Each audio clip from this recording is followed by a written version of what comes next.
Assalamualaikum warahmatullahi wabarakatuh. Kembali berjumpa dengan saya Herz Beno Arif dari Forum News Network.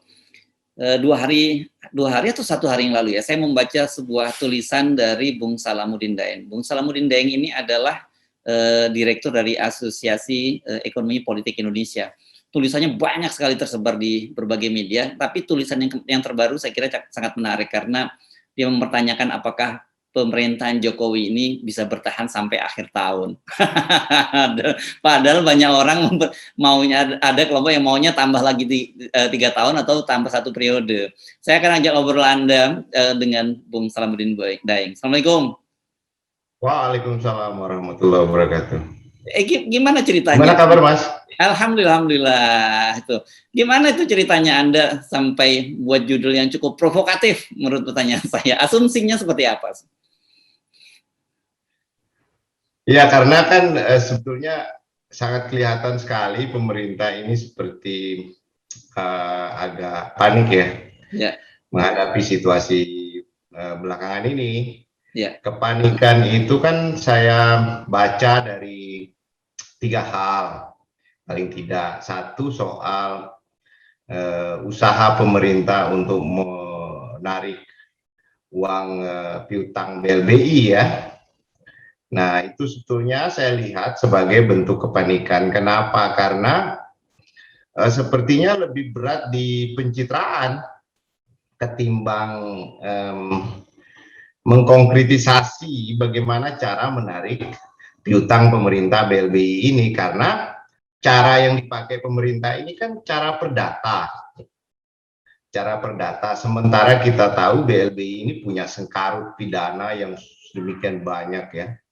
Dipidana saja atau digunakannya jalur pidana saja atau menyelesaikan masalah ini secara keseluruhan saja belum tentu pemerintah ini dapatkan, apalagi perdata yang sebetulnya ini lebih cenderung menarik kesukarelaan daripada yang punya utang kan, atau pengemplang BLBI. Sementara orang-orang ini kan sebetulnya sudah banyak kabur ya, sudah tidak di sini, lalu macam-macam lah upaya hukum yang dilakukan oleh pemerintah juga tidak ada ya. Terakhir kita lihat Samsul Nur Salim malah dilepas atau dibebaskan dari tuntutan pidana. Nah, ini saya tangkap sebagai upaya yang istilahnya tukar guling. Jadi oke, saya tidak pidanakan kalian semua, tapi kalian bayar. Kira-kira begitulah bahasanya. Ini saya sebut sebagai bentuk keputusasaan atau kepanikan di dalam menghadapi situasi keuangan pemerintah. Keuangan pemerintah kita bicara ya, kita bicara kas pemerintah, kita nggak bicara keuangan negara secara keseluruhan. Kita bicara uang pemerintah yang bisa masuk. Nah, yang kedua saya lihat dari peristiwa kedua, yakni usaha pemerintah untuk mengumpulkan partai-partai politik, ya kan, untuk mencitrakan bahwa pemerintah ini masih didukung oleh masyarakat, untuk mencitrakan bahwa masyarakat masih menginginkan pemerintah ini dan super legitimate, sehingga tidak ada dengan keuangan negara dan lain sebagainya ya.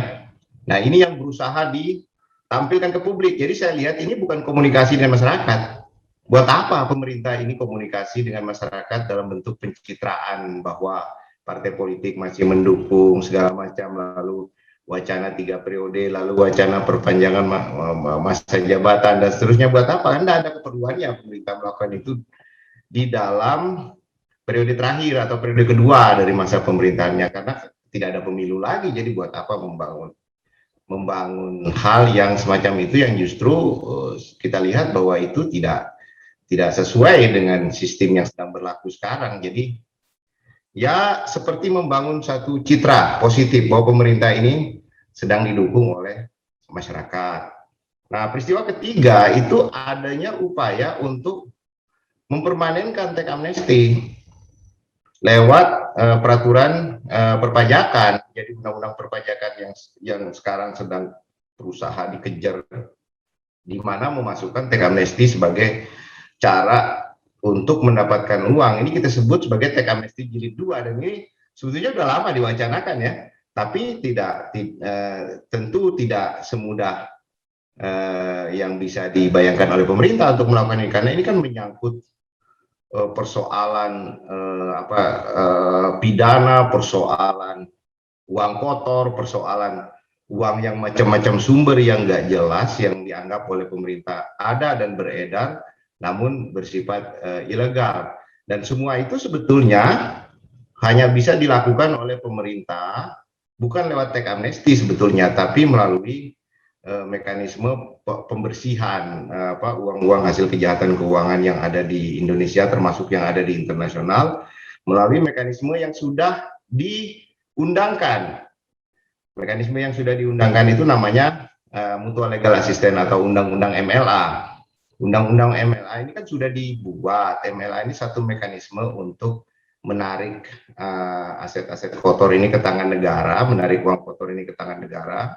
Lalu negara menggunakannya untuk pembiayaan pembangunan. Berbeda dengan teks amnesti. Teks amnesti itu kan ditarik ke dalam negeri, ya, dengan mekanisme pengampunan pajak, tapi harta atau uangnya itu dikembalikan kepada pemiliknya. Pemiliknya hanya perlu membayar denda kepada pemerintah. Tapi kalau MLA kan keseluruhannya diambil oleh pemerintah. Ini bedanya. Dan teks amnesti jilid 2 ini lebih parah lagi. Ini satu upaya untuk menghapus piutang pajak macam-macam yang dimiliki oleh negara ya dalam jumlah sangat besar, karena bayarnya kan kalau mengikuti logika lama hanya 2,5% dari nilai piutang negara, kan sungguh gawat itu. Jadi sebetulnya ini langkah panik. Tapi yang mau saya sampaikan bahwa sebetulnya yang terlihat dari 3 upaya itu adalah suatu upaya pemerintah untuk membangun pencitraan bahwa pemerintah ini masih punya piutang, masih punya aset, masih punya piutang, masih punya uang banyak, tapi dalam bentuk piutang, sehingga diharapkan surat utang negara ini yang targetnya 1.000 triliun ini laku, 1.000 triliun lebih ini laku, ada yang mau membelinya. Orang percaya bahwa pemerintah kita masih bisa untuk membayar utang-utang yang ditawarkan ke publik. Nah sekarang kan kita tahu bahwa utang pemerintah, bond pemerintah ini kan dijual oleh pemerintah sendiri dan dijual oleh BI kan? Ya, dibeli oleh BI ya, BI dan bank-bank di dalam negeri lah ya. Bukan dibeli oleh BI, kalau bahasanya ini kan dibeli oleh BI. BI uangnya dari mana?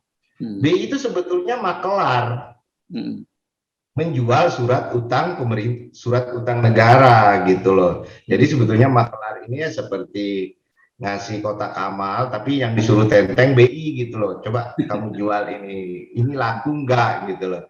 Ya. Tapi ini semua bergantung kepada kepercayaan publik kepada pemerintah, bukan kepada BI. Ya. BI sebetulnya enggak ada urusan dalam urusan ini. Dia hanya menyebutnya sebagai burden sharing, lalu dia ikut menjual surat utang negara intinya sebagai makelar. Tapi apakah ada yang mau beli? Karena opsi mencetak uang tidak dilakukan dan tidak mungkin dilakukan kan, seperti itu. Jadi sebetulnya ini adalah upaya pencitraan. Ya. Oke. Ya. Tapi nah, ini ya mengapa kemudian Anda memilih angle-nya atau judulnya itu bisa nggak bertahan sampai akhir tahun itu? Apakah memang indikator-indikatornya itu melihatkan bahwa dalam jangka pendek ini pemerintah sudah tidak mampu lagi mengelola keuangan negaranya? Ya, sekarang kita definisikan lebih jauh. Ya. Bisa bertahan itu dalam pengertian bisa mempertahankan kualitas pemerintahannya itu dengan benaran untuk membiayai pemerintahan ini sesuai dengan apa yang direncanakan gitu loh. Maksudnya ya kalau opsi lain atau dalam bahasa lain, ini pemerintah akan bertahan dalam pengertian tidak jatuh atau tidak gagal, tidak bisa bayar utang dan lain sebagainya di dalam tahun 2021 ini, karena melihat indikator-indikator yang ada. Ya. Misalnya contoh nih, saya kasih contoh di dalam artikel itu. tahun lalu itu 75% listrik, tahun ini bahkan 75% masih berlanjut antara 50 sampai 75% listrik yang dijual atau yang dibeli oleh PLN, baik yang dihasilkan sendiri oleh PLN maupun yang dibeli kepada IPP, kepada swasta, itu tidak terjual. Ya. PLN mengalami oversupply. Ini satu fakta dari bawah. Fakta dari bawah bahwa sebetulnya listrik yang dihasilkan oleh pemerintah, oleh negara, oleh PLN tidak terserap. Ya. Ini indikator apa? Ini indikator bahwa ekonomi sudah jatuh 75%, 50-75%. Karena apa? Karena industri kalau tumbuh misalnya tapi listriknya tidak bisa dijual 75%, ya mungkin memakai pembangkit listrik tenaga jin atau tenaga apa, industri-industri kita kan gitu. Jadi sebetulnya ini satu ciri utama bahwa ekonomi kita ini sudah kepangkas antara 50 sampai dengan 75% dari existing sebelum masa COVID. Ya. Nah, sementara sebelum masa COVID saja, ya, keadaan keuangan negara itu sudah buruk.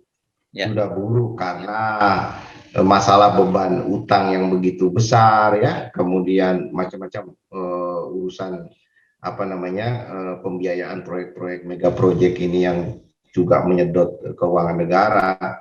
Jadi apalagi ketika COVID datang lalu listrik tidak terjual sampai sebesar itu. Itu luar biasa. Ya. Pasca kedua itu penjualan BBM. Penjualan BBM kita itu drop sampai dengan angka 25 sampai 30%. Itu dahsyat sekali. Jadi penurunan sebesar itu, penurunan di sektor energi ini menjadi indikator utama bahwa industri, konsumsi, dan lain-lainnya itu kepangkas sangat tajam, sementara andalan pemerintah di dalam pendapatan negara, baik pajak maupun bukan pajak, itu berasal dari pajak di sektor energi, sektor sumber daya alam, dan sektor konsumsi. Nah, kalau begitu berarti penerimaan pajak pemerintah bisa kita estimasi sudah jatuh di atas 50% sebetulnya sekarang ini. Jadi hanya saja informasi ini kan berusaha ditutup-tutupi. Jadi tidak ada keterbukaan di dalam anggaran. Anggaran yang ada yang kita baca sekarang itu kan cuma proposal. Hanya catatan pemerintah menyangkut perencanaan belanja. Tapi sebetulnya uangnya ada apa tidak gitu kan, itu persoalannya. Nah, andalan satu-satunya itu adalah mendapatkan utang dari penjualan surat utang negara di pasar komersial, dan sebagian dijual oleh Bank Indonesia. Tapi dalam situasi sekarang ini semua negara menghadapi bencana alam di mana-mana, ya, di Amerika, di Cina, di Eropa, ya. Tidak ada kesempatan bagi negara lain sekarang untuk membantu negara lainnya. Mereka sibuk mengurusi keuangan negara mereka sendiri. Amerika sudah memberlakukan keadaan darurat akibat bencana badai kemarin. Cina juga dilanda bencana. Dan ini belum berakhir sampai sekarang. Belum pulih dan bahkan masih berlangsung. Sehingga menurut saya tahun-tahun badai, bulan-bulan badai, penuh badai ini baik secara ekonomi maupun alam, ya, sampai mulai bulan September ini sampai akhir tahun itu akan menjadi tahun yang sangat berat sekali bagi pemerintah. Sehingga saya melihat apakah bisa bertahan dari sisi anggaran sampai dengan akhir tahun. Banyak sekali beban-beban yang harus dibayar sekarang, kewajiban-kewajiban yang jatuh tempo, kewajiban yang harus dilunasi oleh pemerintah. Ini pemerintah tetap berusaha mencitrakan dirinya bahwa yang kita perhatikan kemarin itu adalah mengumpulkan tokoh-tokoh partai politik, lalu memuji-muji diri mereka sendiri. Mengklaim pertumbuhan ekonomi kita dengan membandingkan dengan kuartal. Pertumbuhan ekonomi kita bagus, 7%, ya kan? Lalu saling memuji, melancarkan puja-puji, dan sebetulnya saya nggak lihat kalau kalau apa namanya itu ada signifikasinya dengan keadaan yang sebenarnya ya, tapi lebih merupakan satu bentuk pencitraan bahwa pemerintah ini masih layak untuk diberi utangan oleh pihak internasional. Dan ini sebetulnya bukan komunikasi kepada kita, bukan komunikasi kepada rakyat Indonesia. Rakyat Indonesia buat apa mereka berkomunikasi saling memuji-muji diri sendiri begitu, kan dianggap lelucon sama kita bangsa Indonesia kan, sama rakyatnya sendiri kan. Tapi ini adalah komunikasi kepada pihak luar untuk mengatakan bahwa kami masih kuat, kami masih didukung, kami masih punya piutang banyak, kami punya rencana teks amnesti jilid 2 untuk menagih piutang-piutang itu dan seterusnya dan seterusnya. Jadi sebetulnya 3 contoh yang saya sampaikan tadi itu hanya satu contoh kasus saja dari banyak contoh lainnya sebetulnya. Ya, begitu kira-kira Mas. Ya. Tapi apa gunanya ya Bung Salamuddin Daeng? Manfaatnya apa? Karena kan ketika Anda sebut tadi nanti ketika utang-utang jatuh tempo, terutama kayak SBN ini kalau jatuh tempo kan nggak bisa ditawar-tawar lagi gitu. Kalau utang bilateral itu masih negosiasi. Dan kemudian nanti Anda betul mengingatkan kita bahwa biasanya akhir-akhir tahun ini, bulan-bulan September ini tahun bencana ya di Indonesia, karena bagaimana alam kita memang seperti itu ya. Itu beban pemerintah kan sangat berat gitu. Makanya Anda sampai pada kesimpulan kalau itu semua terjadi pada bersamaan, pemerintah ini nggak akan sanggup menanggungnya lagi gitu.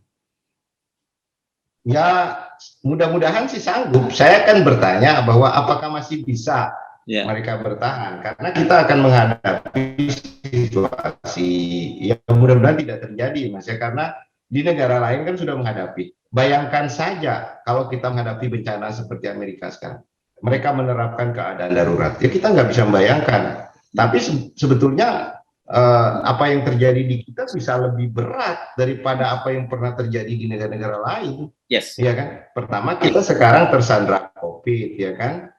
Uang yang dialokasikan pemerintah untuk penanganan COVID entah ada atau nggak ada, tapi yang jelas dampaknya terhadap ekonomi tidak ada.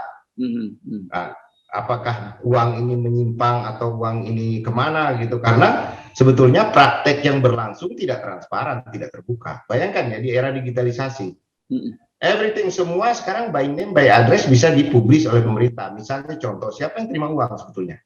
UMKM yang disebut akan terima uang sekian, pengusaha akan perusahaan-perusahaan yang butuh dana talangan, butuh dana investasi pemerintah akan dikasih sekian dan seterusnya itu mana digitalisasinya, mana datanya gitu. Rakyat yang dapat uang dari bantuan langsung atau apa, mana data digitalisasinya. Makanya kita lihat ada ketimpangan antara target untuk menyalurkan uang dalam rangka penanganan COVID ini dengan kenyataan di lapangan. Karena apa?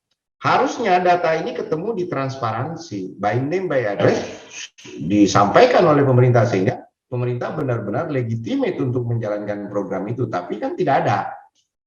Kita nggak tahu uang ini sudah dikasih kepada siapa, tapi dampaknya kita lihat tidak ada pergerakan di dalam di dalam perekonomian gitu loh. Kita 4 kali mengalami minus pertumbuhan, itu sudah sangat memukul APBN.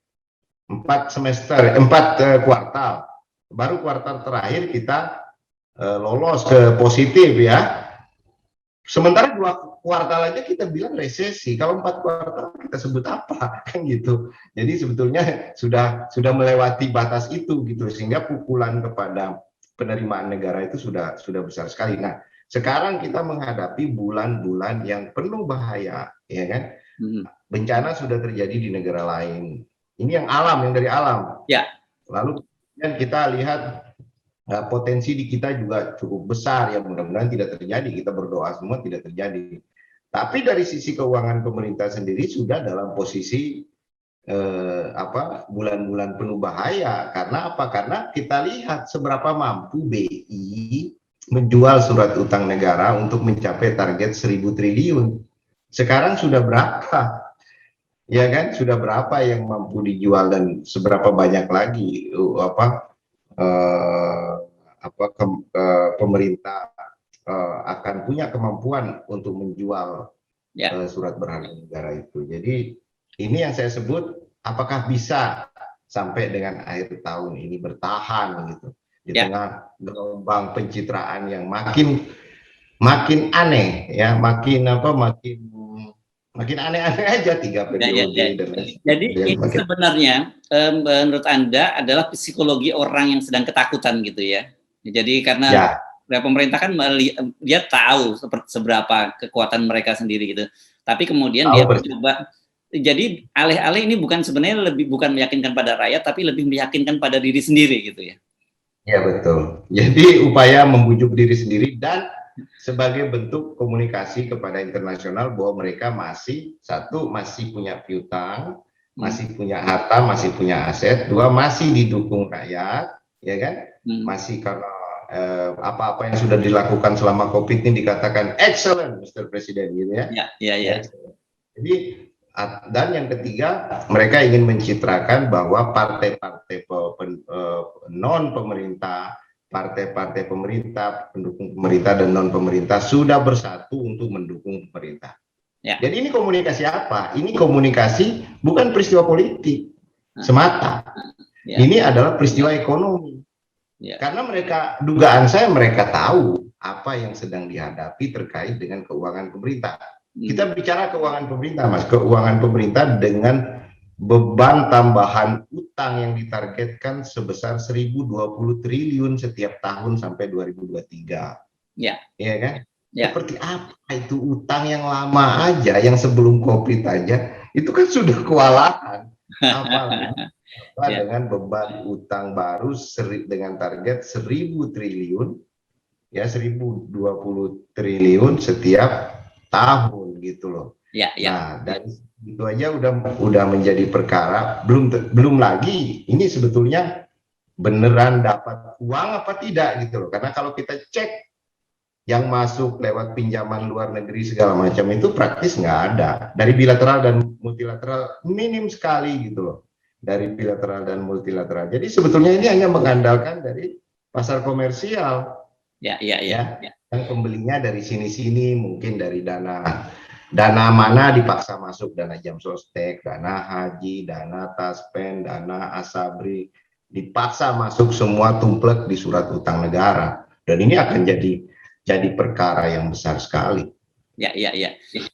Jadi sebenarnya ini kalau kita mau jujur, situasinya ini sekarang ngeri-ngeri sedap ini ya, Bung Salam. Ngeri-ngeri sedap. Ya betul. Ngeri-ngeri sedap. Tapi bulan-bulan bahaya. Ya mudah-mudahan tidak terjadi kan, maksudnya dalam September, Oktober, November, Desember ini akan menjadi bulan yang berat, baik dari sisi keuangan negara maupun dari peristiwa-peristiwa alam yang terjadi secara lokal maupun secara internasional belakangan ini. Jadi sebetulnya kalau mau mengharapkan asing akan datang menolong kita sekarang ya, seperti dulu-dulu kalau kita krisis 98 ada yang bawa duit ke sini ya kan, kita krisis flu burung ada yang datang duit ke sini bawa duit donor. Sekarang yang datang bukan donor tapi debt collector. Jadi ada pandemi sekarang yang merupakan bencana kemanusiaan, yang datang bukan donor tapi tukang tagih tetap. Karena utang-utang ini tidak bisa ditunda untuk dibayar semua, apalagi ini utang komersial yang tidak bisa dinego-nego ya. Jatuh tempo bayar bunga, bayar semua. Saya mendengar penjelasan Anda ini, Bung Salamuddin Daeng, jadi saya jadi kasihan kalau ada lihat para pejabat pemerintah kita mengklaim keberhasilan. Ini kan yang terbaru, ini Pak Luhut mengklaim bahwa penanganan COVID kita lebih baik dari Singapura dan Korea Selatan dan sebagainya itu. Jadi saya jadi iba hati saya, bukannya apa-apa malah melihat mereka ini. Jadi ya boleh saja sih sebetulnya mencitrakan keberhasilan di COVID, tapi kan negara-negara yang sudah mengelola ini lebih baik dari kita seperti Singapura akhirnya kena ini juga kan di periode lebih ganas di periode sekarang kan. Jadi sebetulnya nggak ada gunanya juga mencitrakan hal semacam itu karena Amerika sudah makin kencang kan. Itu dengan yang lebih baik dengan tingkat vaksinasi yang luar biasa besar ya. Nah kita ya, tapi mudah-mudahan betul. Tapi kan sebetulnya bagi pihak luar yang membaca keadaan kita mengaku seperti itu kesannya kayak lelucon. Jadi kita ini ngelucu sendiri gitu loh, Mbak. Ya. Kita nganggap kita lebih baik dari Amerika, dari Singapura, ya kita lucu-lucuan aja. Boleh-boleh saja sebetulnya untuk membangkitkan semangat hidup dari bangsa Indonesia ya, dari rakyat kita. Tapi itu kayak lelucon. Baik, terima kasih Bung Salamuddin Daeng. Mudah-mudahan saja apa yang kita khawatirkan itu tidak terjadi. Karena bagaimana kita ini kan bagian dari penumpang di kapal yang sama. Kita merasakan turbulensinya, dan ketika terjadi crash landing itu dampaknya juga pada kita semua. Ya, ini juga mempersiapkan diri bagi pihak-pihak non pemerintah, bagi oposisi kalau masih ada ya, bagi pemerintah sendiri juga untuk meningkatkan kewaspadaan mereka. Tapi kalau terjadi apa-apa,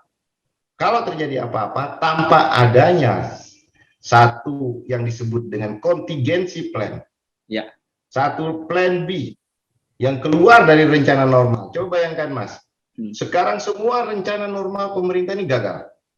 Teks amnesti gagal, ya kan? Softbank yang dirancang gagal untuk pembangunan ibu kota baru dan lain sebagainya. Penggunaan SWF gagal, ya kan? Target pajak gagal, datang COVID dihantam, lebih gagal lagi. Nah sekarang saya mau tanya pemerintah mana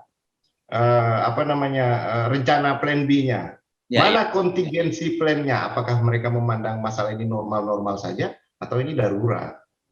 Nah ini yang saya mau ingatkan, mau sampaikan kepada pemerintah, mana rencana daruratmu gitu. Ya, bukan nagih caranya, bukan dengan cara nagih BLBI ya. Itu kan sudah puluhan tahun juga nggak berhasil ditagih gitu. Kok tiba-tiba ujuk-ujuk. Lagi pula itu caranya sukarela. Kalau pakai perdata begitu, siapa yang mau kasih? Akhirnya kayak kemarin, begitu katanya menyita asetnya Lipo, tapi Lipo bilang, oh itu bukan aset kita, itu miliknya Menteri Keuangan sendiri. Kan jadi malu mau menciptakan punya piutang, tapi akhirnya kesandung malu gitu. Oke. Baik, terima kasih Bung Salamuddin Daeng. Perbincangan ini setidak-tidaknya ini sangat membantu buat publik kita memahami sebenarnya apa yang terjadi. Jadi mari kita nikmati saja kalau ada para pejabat pemerintah yang sedang melakukan pencitraan, tapi kita sudah tahu kok apa sebenarnya yang sedang lu lakukan, kira-kira gitu ya. Baik, terima kasih. Assalamualaikum warahmatullahi wabarakatuh.